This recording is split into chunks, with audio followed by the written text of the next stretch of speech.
It's going to be exciting. It's going to be physical. It's going to be a tough match, so strap yourself in and enjoy the ride. About to get underway.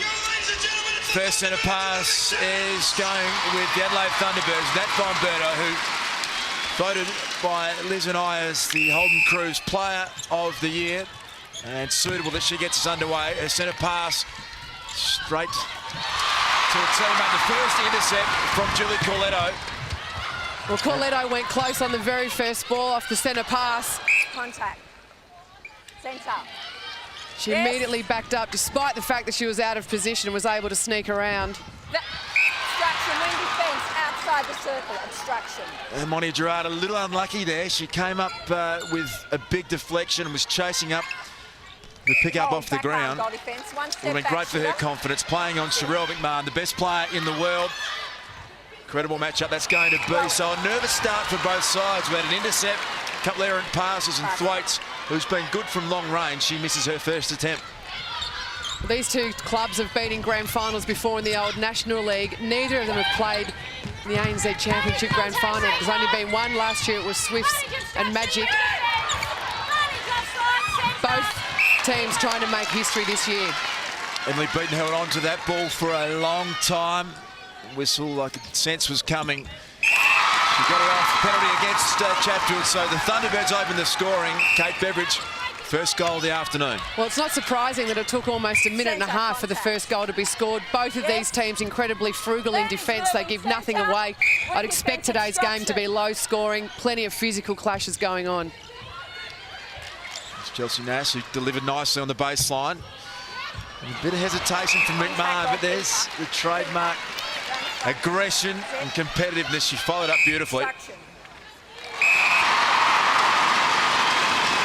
to Thwaites. She gets the first goal for the Vixens. Well, unusual to see Sherelle McMahon start a game in such fashion with a miss. She's had so much experience at grand finals, but even so, that doesn't stop you getting nervous. Nice movement on the circle. Von Berto and the high arcing shot of Beveridge. Very hard to get a hand on that one. Kate Beveridge never played in a grand final before. She will be nervous, but she's showing no signs of it. 2 from 2. And Sherelle McMahon, who gets involved in the centre pass receive. Often Thwaites just nearly overbalancing out of court. Contact, goal defence. Goal attack.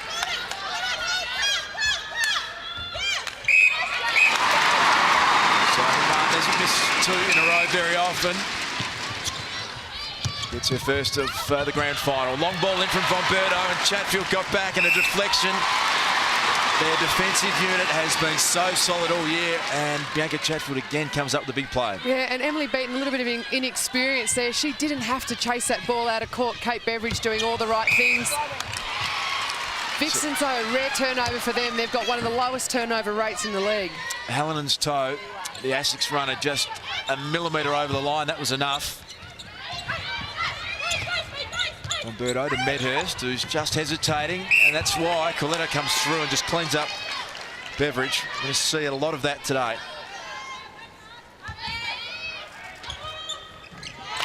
Nat Medhurst needs to have a big game. She said earlier in the week that she feels confident that she can step up and produce it when it counts. Today it counts. Mentor just charged through and went offside. They played it okay, just putting a bit of doubt in the mind of Thwaites. Chelsea Nash has had a great start to this game. She's delivered 2 quality balls to Sherelle McMahon on that baseline. The first one used a great balk to get the defence moving, found McMahon. That one then beautifully weighted. Great pass over the top of Mentor. Oh, Chatfield came in and she got a hand on the ball, but also collected a little bit of Beveridge. Now take a look at this shot. It's a really unique shot in the game. It's got a long, high arc, Liz, but it's incredibly effective. She's shot at 80%, 81% over the season. And a really high release. That makes it difficult for defenders to block. Bianca Chatfield, though, has had pretty good history against Kate Beveridge this year. We put her off a shot in the first 2 games. Thunderbirds are a different team at the end of the season. They look to have built peaking at just the right time. Just an example there of the speed of McMahon. She ducks back to the baseline, she comes back, she double and triple leads And eventually she finds space. Now defensively, some pressure on Thunderbirds and a held ball call. So big play here for the Vixens. Scores 4 all. Approaching the 5-minute mark of the first quarter.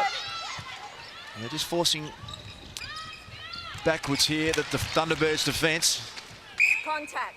Pass or shot. Contact. Well, 5 minutes have gone. Every player on the court has had the opportunity to settle into the game. Now is when the teams need to step up.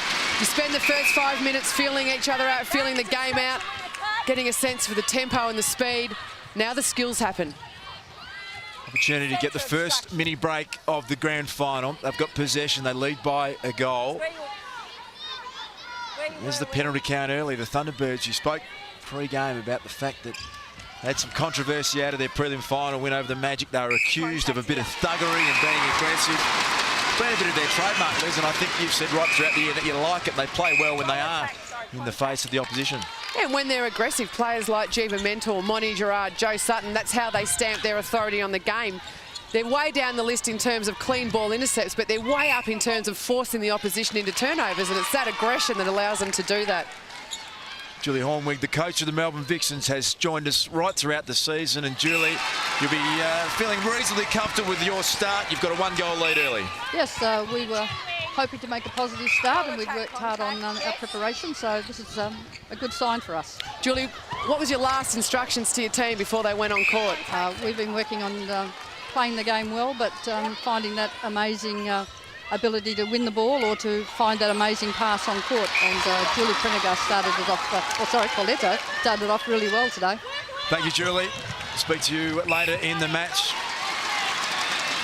Interesting, Julie mentioned the word amazing a couple of times. That is a key word for the Vixens. And we'll need an amazing game today. Nat Medhurst is pretty up there in the amazing games herself. Big play there from Nat Medhurst, turned it over, and Dan Ryan's the man who's keeping a very close eye on the Thunderbirds. How have you seen their start to the game? Not too bad, Luke, but it's very important that we do keep an eye on Nat Medhurst. The last time they played against the Vixens, Medhurst scored no more than 12 goals throughout the whole game. We're just looking under 8 minutes to go in the first quarter. She's still yet to score. She's the most accurate goalers out of all 4 players here, but she's the lowest in volume. The Thunderbirds need volume out of Medhurst today. And here she is, Dan. Very timely from you, and she just rolled.